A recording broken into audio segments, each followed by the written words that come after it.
A lot of us are lost within ourselves, lost within our society, lost within our families, lost within our friendships. How do we find ourselves? How do we call ourselves back home? How do we be? Welcome to the Multiverse, where we believe that mushrooms can actually save the world.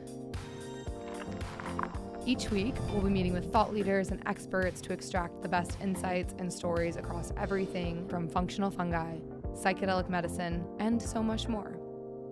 Thanks for listening. Step into the multiverse with us. We're going to have a short little conversation around microdosing, and then we're going to open it up to questions.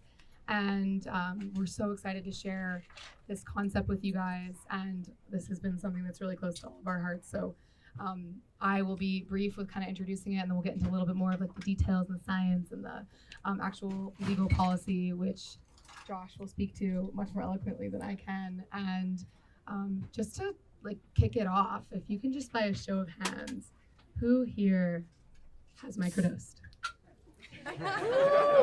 Lovely, lovely.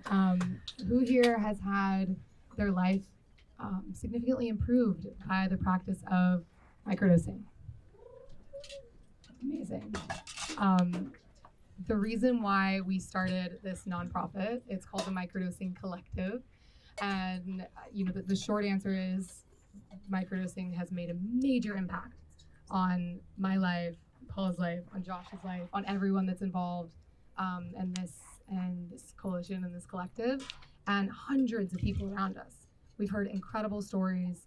Paul has been in this space for a really long time, so I'm excited for you guys to hear about what he does.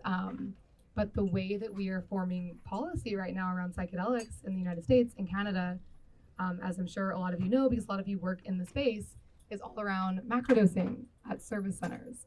And that's amazing and so needed. And everything we're doing, we really want to work in synergy with all of the amazing, clinical trials that are going around for clinical disorders, PTSD, anxiety, depression. There's so much amazing work happening in that space. But microdosing and using sub-perceptual supplementation of psychedelics has been completely forgotten as in public policy. And that's a major oversight for a lot of different reasons. COVID, mental health is arguably one of the world's biggest problems that trickles down into a lot of the other largest problems that the world is facing, and microdosing really helps. We know this, but the research around it is very bleak. It's all anecdotal. It's growing at an exponential rate. And while many of us here are in a place of privilege, if you're at this venue and you live in this part of the world, or you're connected with this community, you probably have a great source of microdosing supplements. And so while we're all here, and many of you probably have it in your systems. I know multiple people on the panel have it in their systems right now. While that's happening and we're super open and public and sharing all of our stories, there are people across the country that are getting arrested and facing incarceration and like years in prison. Specifically one case, many of you have heard about this because I've talked a lot about this with many of you tonight as you guys have been coming in, but there's a woman named Jessica Thornton, and she's a nurse in Indiana. She's a mom, she has 5 kids, and she was just arrested because someone at her hospital turned her in for making her own mushroom supplements because she's trying to take better care of her mental health, and now she's facing potentially 10 years in prison. We're actually going to be doing a raffle. There will be an email in all of your inboxes tomorrow morning around this. So if this is something that you guys feel passionate about, we would love you to participate. We're going to be raising money for her case. We have some really dope prizes for people that participate. The tickets will be in increments of $25. You can purchase as many as you like. The Petite has been kind enough to offer one of the prizes as a room here, which this venue is amazing. So we would love you guys to participate in that. We'll remind you about it later in the night. And the last thing I just kind of want to round this out with is this is something we care a lot about. The goal of this initiative is to increase legal access to microdosing, psilocybin to start, and then eventually other psychedelics. That's a really lofty initiative because we're talking about rescheduling and making it over-the-counter market for a current Schedule I substance. This is not something that's easy, but we have an amazing group of people that we're working with. We're looking at collaborating with clinical trials to actually prove more of the efficacy of microdosing and also just normalizing this conversation, having companies, individuals come be a part of this. So, many of you here have signed up to be a founding member, which is amazing. Many of your companies have already donated to come, fund and be a part of this initiative. And the goal is we want people to be able to have access to this stuff, hopefully in the near future. So I will pass it over to Paul now at this point, and we're going to do a short little panel conversation, like 20 minutes or so, 25 minutes. 30 minutes. 30 minutes, 40 minutes. We'll go the rest of the night. Anyway? But seriously, thank you guys all so much for coming. So excited to see all of you. And yeah, Paul. Thank you, Alli. And let's just give a big round of applause to Alli for helping to put this together and leading the charge. We were in Butcher's Daughter, 7 months ago, and she just dropped this as an idea, and I couldn't say no. And even though it's a daunting challenge in some ways. We're talking about Schedule I substances, we're talking about microdosing, and the very topic of legalizing microdosing supplements it's a hot one, even in the psychedelic space, because it brings back memories of the 60s and what happened then. And so just to set the scene a little bit for how we found ourselves here tonight, I think some historical context is always helpful for microdosing. So microdosing as a concept came about as a result of Albert Hofmann.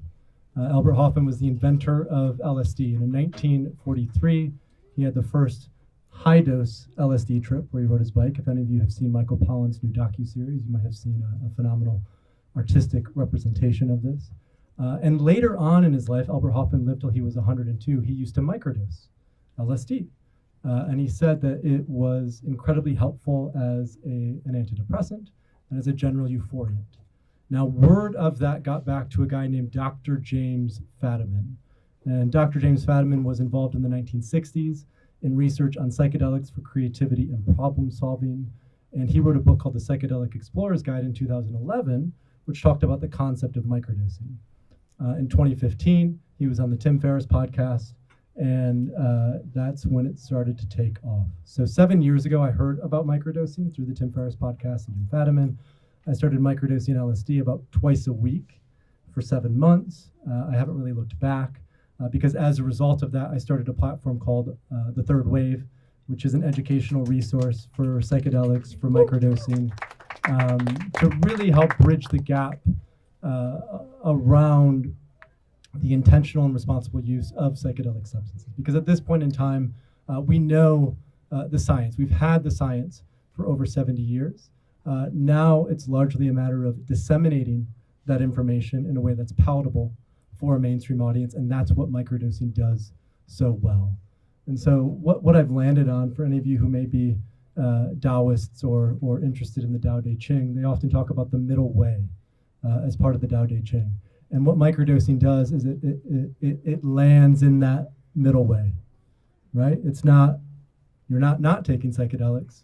You're also not doing a journey dose. And it allows people to navigate some of those unseen worlds without having to totally leap into the unknown. And we think this is critical then for mainstream adoption of psychedelic substances, because we're quickly going into cultural integration in places like Oregon. It won't just be medical, and people need to access this in a responsible way. So that's what we're here tonight to talk about. We have Mbouni, Dr. Mbouni, who is a consciousness coach, a shaman, an energetic healer, a plant medicine facilitator, so many other things as well that I could talk about. We have Josh Kappel. Josh is a lawyer who has been highly influential in the cannabis scene and now in the psychedelic space. Josh was influential in getting the ballot in Colorado in 2022 for psilocybin, right? And signatures collected for that, which you can talk more about. And then many of you already know Alli, the founder of the Multiverse and Supermush, and a beautiful human who we get to honor tonight for really, again, driving this project forward to where it is. So thank you for that. So where I'd like to start with all of us is just a bit of an opener. And Marie, I'll start with you. The question that I want to ask is why? Why plant medicine? Why microdosing? Why consciousness? What is it about this that is so special for you? Okay, thank you. Wow, I don't even remember the question, but I have an answer. So I want to start by saying that the next frontier is not outer space, it's inner space. We haven't even discovered like 100 of what's going on within ourselves.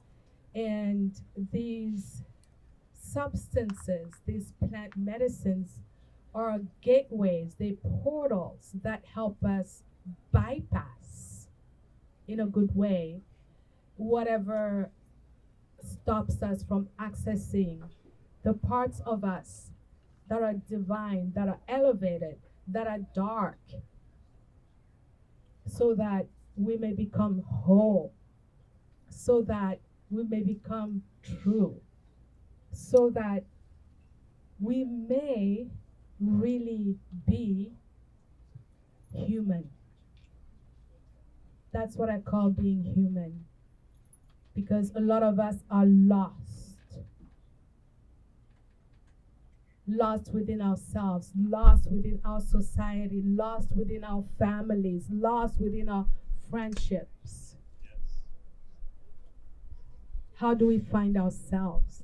How do we call ourselves back home? How do we be? I know it's not grammatically correct.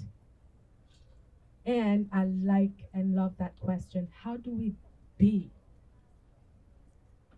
So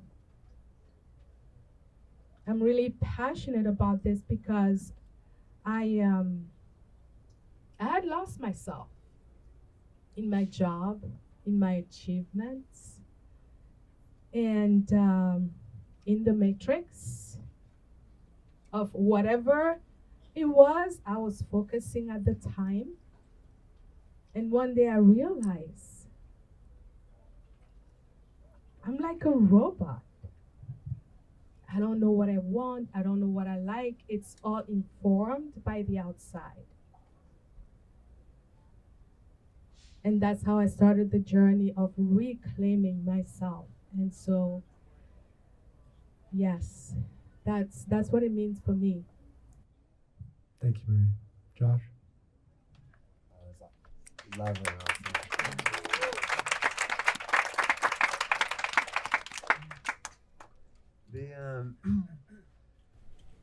My story, my why, it goes back a little bit. I was a young, just Christian, charismatic child, wanting to save the world from hell. And one day, and one day I was like 17. I had like a beautiful experience with psilocybin. I was like floating in this river, and like it dawned on me that I was like, hey, my purpose isn't to like save the world from hell.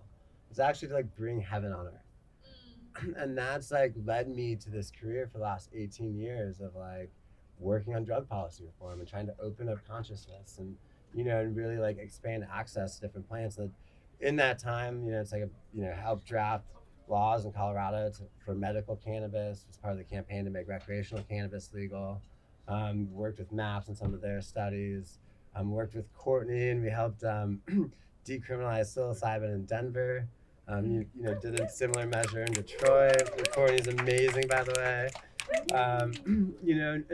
Recently, I've been working on this measure in Colorado, the National Medicine Health Act, to, have certain natural psychedelics available in a regulated model, but also to sort of like legalize the current underground community. And along the way, it's like, there's this monumental time, and I was like 17, that like put me on this path. But it's like checking in with the medicine along the way is sort of like was what kept me on the path. And super excited to be here and super excited to see all of you. And I think this sort of movement with the Microdosing Collective is such a key piece of what our future could look like. Thank you, Josh.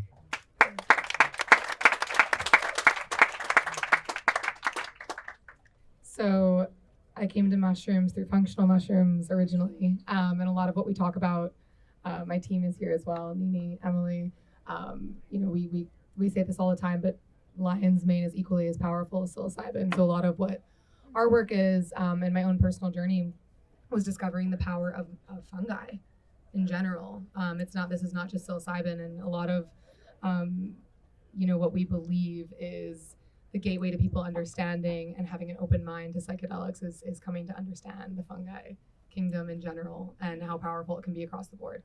So my personal story was functional mushrooms, and then, starting to learn about psilocybin through the Tim Ferrisses of the world and people that were really starting to speak out but had built a completely different audience.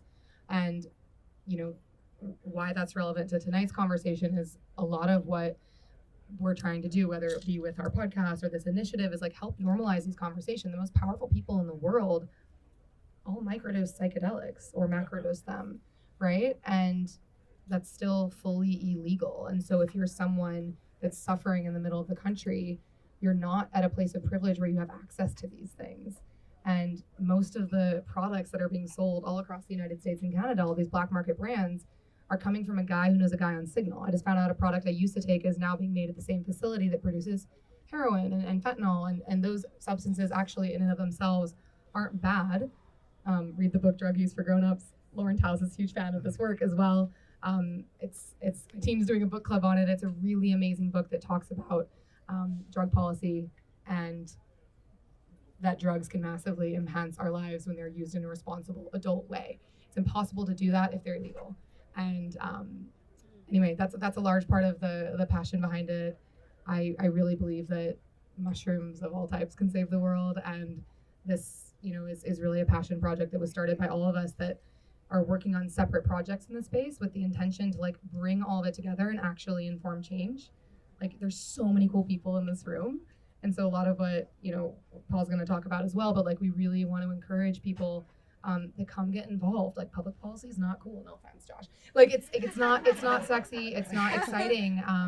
And we want to create something that is like a community that people want to be part of. We're going to have really amazing events, and we actually, in the future, want people to be able to go and have access legally to psilocybin microdosing, because you guys just all raised your hand. We know it works.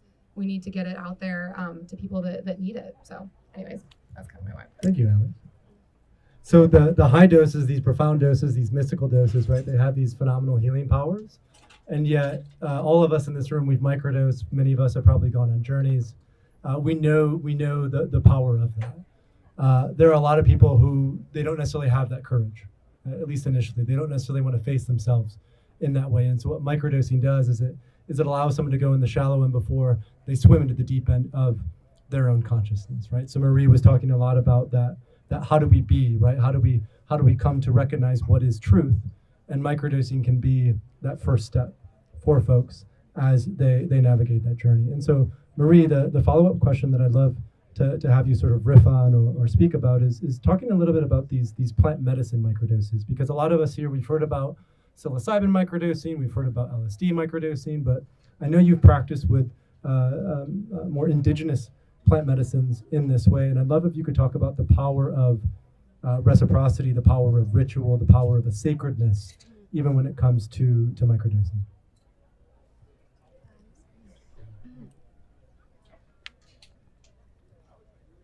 So I work with I microdose ayahuasca, iboga, psilocybin.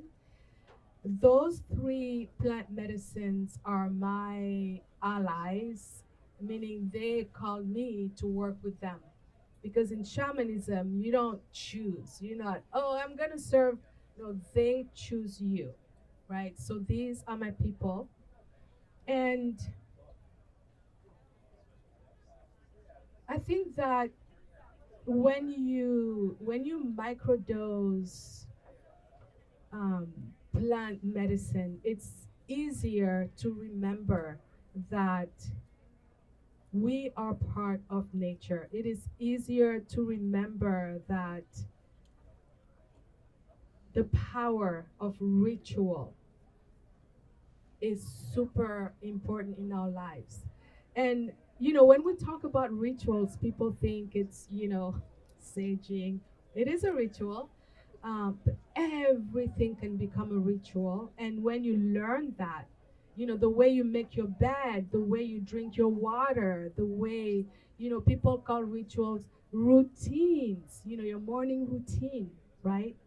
So when you are able to create a relationship with a plant, the plant will teach you back sacred reciprocity, right relationship. The plants will teach you how to pause. Because the power of microdosing, I like to equate it to pause, press pause. If we forget that, it's just another pill. It's a magic pill, it's a quick fix. So if you really want to enhance, which I've learned and I've received with the plant medicine microdosing, if you want to enhance your experience, you have to bring in the sacredness of being with you, the sacredness of your life, the sacredness of how you show up. And I think that's one of the biggest things that plant medicines bring, because you can't, when it's LSD, it's like acid. Even the name acid, makes me smile. And when it's like ayahuasca, it's like, oh. I have to sit down and really think about this, right? And so it brings you within, and it brings you back into your consciousness, into your intentionality. Why am I microdosing? Why am I doing this? Because we forget, you do it 2 weeks and then, you just do it and you don't even know why. Everybody else is doing it. So this is important. This is how we create impact. This is how we create change. This is how we transform, when we can press pause. Thank you. I think that pause is particularly relevant now in sort of a fast ascending sort of acceleration of the psychedelic movement. There are a lot of people that I've spoken to even here tonight, but also over the last few months, who are expressing concerns about how quickly this is going, because it is going quite fast. And there are a lot of people who are doing, ceremony after ceremony after ceremony after ceremony. So there's a way in which these medicines can just become drugs. There's a way in which these medicines can just help us to further disassociate. There's a way in which these medicines don't allow us to drop in unless we're intentional with that pause. And so I think that sense of bringing a reverence to the medicine and the way we approach it is important. So now, spirituality aside, Josh, let's talk about the legal, sort of like tactical, practical brass tacks of how the hell do we make this happen? When we're looking at legal policy, what's the current landscape? And from a legal perspective, if we want to be successful with the microdosing collective and passing legal regulatory policy, what do we need to do? Yeah, appreciate that and appreciate the pause. The right now, surprise, microdosing is not legal. The current state of affairs is that there's a movement happening around psychedelic reform. We see Oregon, here in California of SB519, hopefully that moves forward. We have this bill in Colorado, and there's this movement happening. There's probably a dozen some bills in different states, but none of them touch microdosing. In Oregon, the Oregon people are trying to sort of like fit the square peg in the round hole, where they're trying to say like, well, maybe you can go to a healing center, and if you get a subperceptual dose, you can then leave because you're not feeling it. And it's like, it was never the intention of that Oregon law to allow for microdosing. In Colorado, this historic bill that we're working on that would legalize all sorts of natural psychedelic medicines and decriminalize them, there's still not an intention there to like legalize microdosing.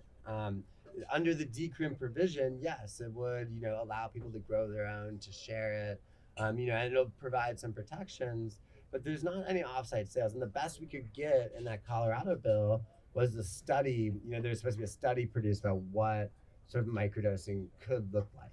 I mean, that's the best we could get. And why is that the best that we could get? Because there is no voice of the microdosing community. And that's sort of like why we're here. If we want to be if we want to be part of this wave of reform, we have to have a voice. And once we have a voice, once we organize, and once we have a policy that we all support, then we can advocate for it. And I think, one big thing I've been thinking about, and I love all of you guys to join us to think about this, is what do you want microdosing to look like? Do you want it? If we don't do anything, it's gonna be pretty simple. It's big pharma comes in, be prescribed, be limited doses. It's pretty simple of how this looks. But if we do something, what do we want it to be? Do we want it to be, sort of a decriminalized model, where it's maybe there's sales of one dose that's permitted? Do we want to have stores set up?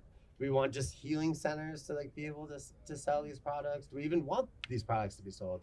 It's I think there's so many questions of as a community, we need to come together and envision what we want this to be. And that's sort of why I helped start this, with all of us, is hey, let's have these conversations, let's do the work, let's envision the future, and then collectively all of us can bring it about. It's really not that difficult, but we all have to be a part of it. Thank you, Josh. And a lot of the medical, right? A lot of the focus so far has been on the medicalization of psychedelics. It's essentially replicating what we might call a sick care system, right? Where the focus is on pathology, the focus is on, labeling, the focus is on identifying someone as X. And I think the opportunity that we have with microdosing, and the opportunity that we have even with creating a new paradigm with psychedelics, not trying to fix what's broken, but instead create something new, is looking at microdosing not just as a pill, like an SSRI, but it's actually what I call a vitamin for vitality, right? It's a wellness supplement. It's a supplement that can help bring more energy. And Alli, I'd love to hear sort of your thoughts and perspectives about that. Why do you think it's so important that we look at microdosing not just as a pharmaceutically prescribed pill, but as this wellness supplement? And how do you envision that might be rolled out in the next 3 to 5 to 10 years? Yeah, so I guess, the direction I kind of want to take this is what does, I'm going to answer your question. I'm just going to loop around back to it.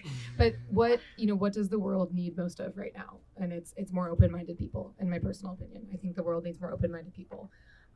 We're not trying to Timothy Leary this whole thing. We're not trying to give the whole world psilocybin microdosing to people that aren't ready for it, right? But the quickest way to increase neuroplasticity in the brain, or one of them, is to consume microdoses of psychedelics. And why I think it's so important right now is because it should be a part of the wellness conversation. The healthiest, happiest people I know have some sort of psychedelic ritual, right? You figure out what your plant is, or what your entheogen is, or what substances work for you and your body, and everyone is different, right? Some people, cannabis works wonders with their system for a season, and there's seasonality to all of these things.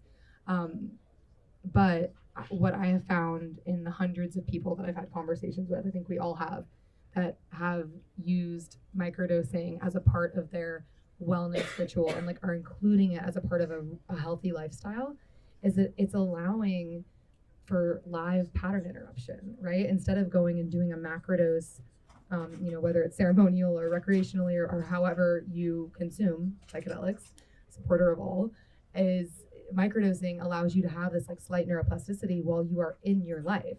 So while you are in a habit loop, right? We're all just walking habits that we accumulate over our years.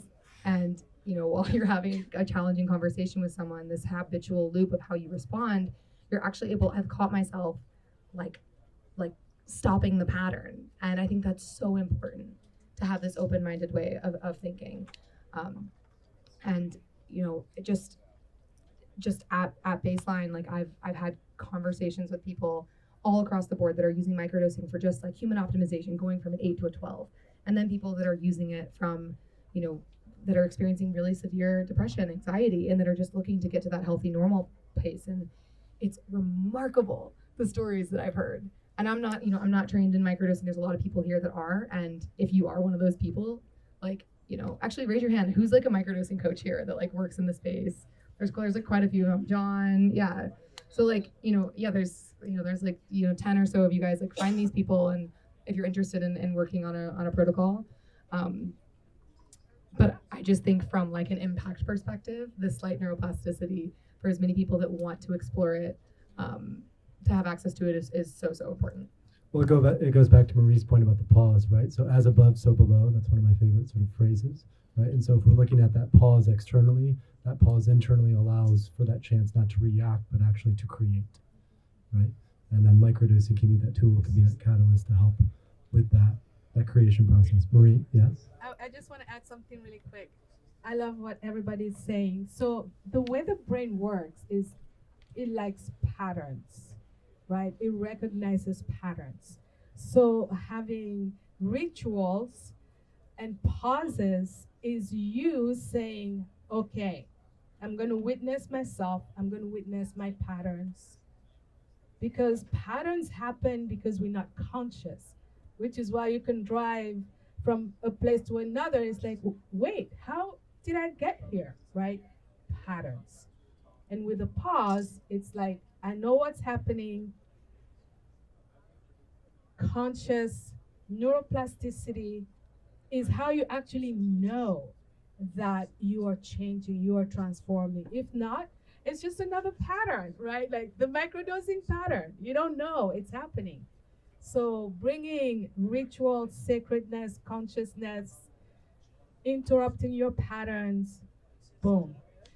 Lastly, I received that you guys need to organize envisioning events or visionary events about dreaming collectively about how we want this to look. Well, microdosing. All of us. Well, I mean, of course.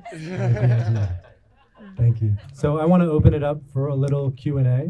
We've been talking over here and doing some curation, but I'd love to hear some questions from the audience about microdosing, about policy, about any of us and what we've talked about up here today. We have time for a few questions. An idea I had was that thinking about microdosing, if we position it in the way that cannabis was positioned, because nobody says you can only smoke one joint or you can only have one gummy. The agency is with the person in possession of the cannabis.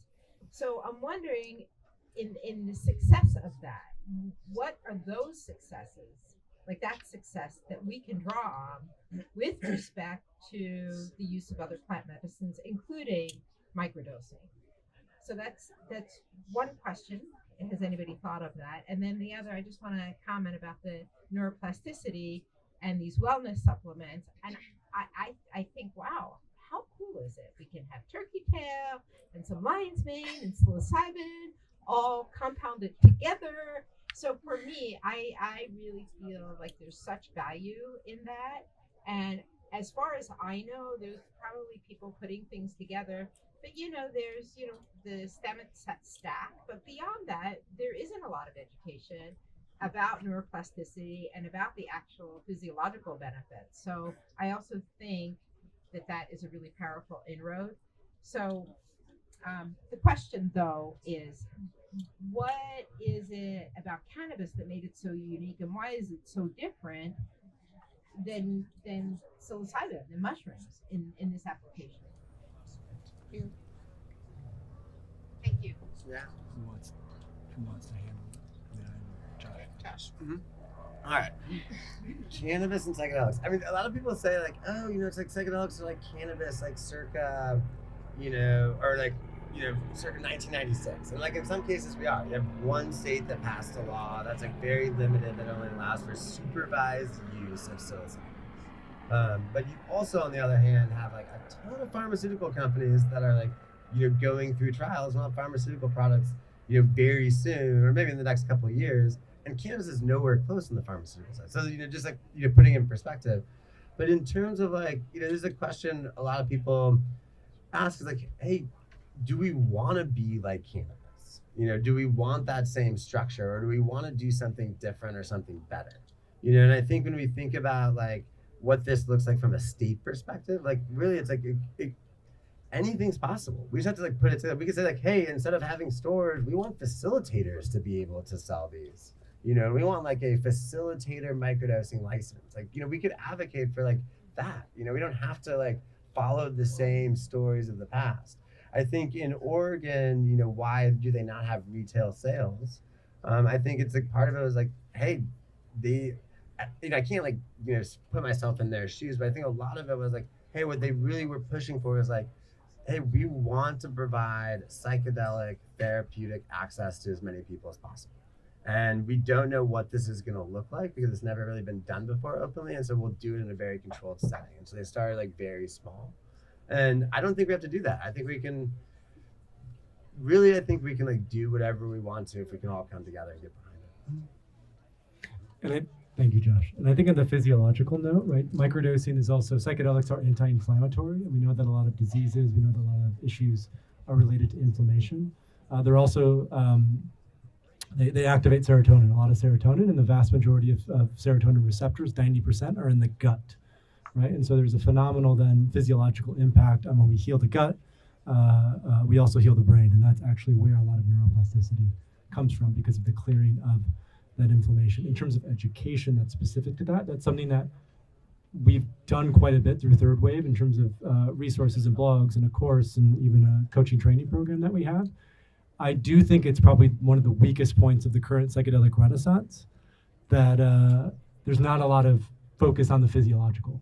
And that I think we have an opportunity with microdosing to really go and ask, you know, another phrase that I love is transformation, not transcendence, right? We can sort of do the wowie a lot, but it's more so about the now what, right? When we come back, how do we root that? How do we ground that? And I think microdosing can help with that process. How do you give a voice to something like this that's currently illegal, like on social media, and if you have a podcast, like what would you guys recommend? Like, how would you verbalizing our support for this while still being able to have an audience? You know, I would love to talk about this without listening. Sure. So how do you verbalize support for microdosing without risking your platform necessarily? I think I can handle that because our Instagram just got taken down a few weeks ago. So I'm currently navigating that. We're almost, you know, back to where we need to be. A lot of it has to do with education. And as long as you are not, quote unquote, selling something and you're saying, hey, this is what I know, this has been my own personal experience, if you really feel called to say that. You know, I've been publicly talking about how I've been on acid on stage for like 6 years now. And I mean, I'm still surprised that nothing has ever happened at this point in time. And I really think it's because when we look at the larger drug war, a lot of the focus is on fentanyl and harder drugs that are incredibly harmful, or they can be incredibly harmful. And the microdoses are not that way. So I think if wanting to talk about this publicly, and you feel comfortable talking about it from the I perspective, and then education and research. Here's what we know about it. Here's how it might be helpful. Here are some of the risks that might be available. Because I think it's also important not to whitewash this and sort of present this as a panacea. It establishes trust to go, okay, there are both these benefits and there are potentially these risks or negative things as well. Because this is not just like all beautiful stuff. You know, just like high dose psychedelic work, when you start to touch into the shadow, there's naturally going to be some yucky stuff. And when you microdose, that can also be the case. Can I add one thing to that? And I'd also say, I can use this one, is that like, you know, part of the collective is like for people who don't want to be out there publicly, like that's why this nonprofits form. So we can, you know, like you can support us financially, you know, like, and we can be the voice so you don't have to be out there publicly, you know, and like, you know, that's like a key part of like the mission here too. The goal of this in a lot of ways is to help people that want to come out of the psychedelic closet do, but actually do it in a way where you're supporting something, where it's not just like you're announcing on Instagram that you microdose, right? Which is great. Like that helps normalize the space and it helps drive change because people are more aware, and people that will resonate with you and your audience that may be closed-minded will now be more open-minded. But a large purpose of this, like the range of companies that we have coming on board to be founding company members are CPG brands, they're psychedelic companies, they are, you know, tech companies. It is a wide range of brands out there that really believe in this space, but don't really have, like right now there's the Donate to MAPS, right? Or another psychedelic organization. But there's not something that's specifically focusing on the future of consumer products. And the goal with this is to help people that want to come out of the psychedelic closet, support something that's actually actionable. We have time for one more question, and then we'll, gentlemen. Is there a general agreement on exactly what microdosing is? And you have a definition exactly. I'm loving it, and I'm trying to explain it to people around me, and I'm not exactly sure what it is. So that's a great question because we didn't really set the frame for that. So what is microdosing?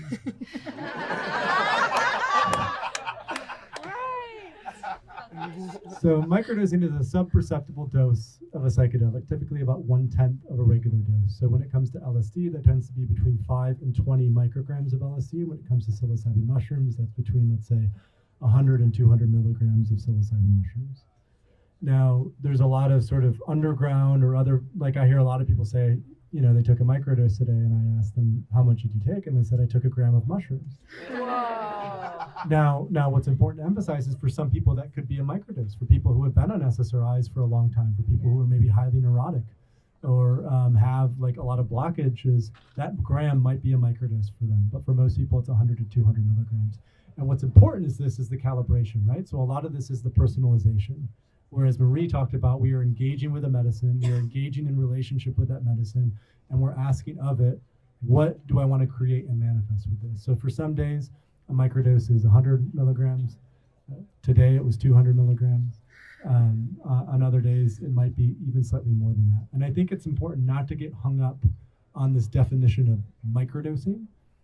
We could even call it low dosing, or what I call mini dosing. Right. The point is that it's an amount of a substance that you take where you can still basically navigate your day-to-day existence without it feeling like, holy shit, what just happened? And so there's no visual changes. There's no significant sort of sensual changes. And a lot of this is why it's important to have coaching. It's why it's important to have support, because when people start microdosing, they're not going to know off the bat. And so what we always say is start low and go slow, right? You can always take more, you certainly can't take less. And so that's, I think, also important to know. The quick thing I'll add to that, how I explain microdosing to people that ask me whenever I post something on Instagram or a podcast, anything, it's more about what you don't feel rather than what you do. If you're feeling your microdose, you took too much, or you took it with a lot of caffeine, or you took it before you ate food. There's a lot of things at play there. And if you're doing it correctly, you should not be feeling it. You should not be hallucinating on Zoom. Unless you want to, and then, it's your prerogative. So thank you for your attention. I know this is quite a packed house. Thank you for the questions. Thank you for showing up tonight. Thank you for all of you for doing this work yourself, for having the courage to go inwards, for having the courage to show up, for having the courage to support this. As we said, it's still illegal, and it will require a significant effort to push this forward. And so we really appreciate all of you coming out to show support. Much love. Thanks for diving into the multiverse with us. If you're interested in being a featured guest on the show, sponsorship, partnership, or you're just mushroom curious, we're always looking to expand our mycelium network. Be sure to follow us on Instagram at Into the Multiverse, where you can find clips from this podcast, psychedelic legalization news, events that we're doing, and so much more. In addition, we've also created the world's first ever mushroom-specific marketplace called The Multiverse, which you can find on Instagram at Multiverse or online at yourmultiverse.com. We've also created our own in-house consumer lifestyle brand called Supermush. We make mushroom mouth sprays. We make a whole line of mushroom streetwear. You can find it on Instagram at Supermush or online at supermush.com. We'll see you next week. Much love.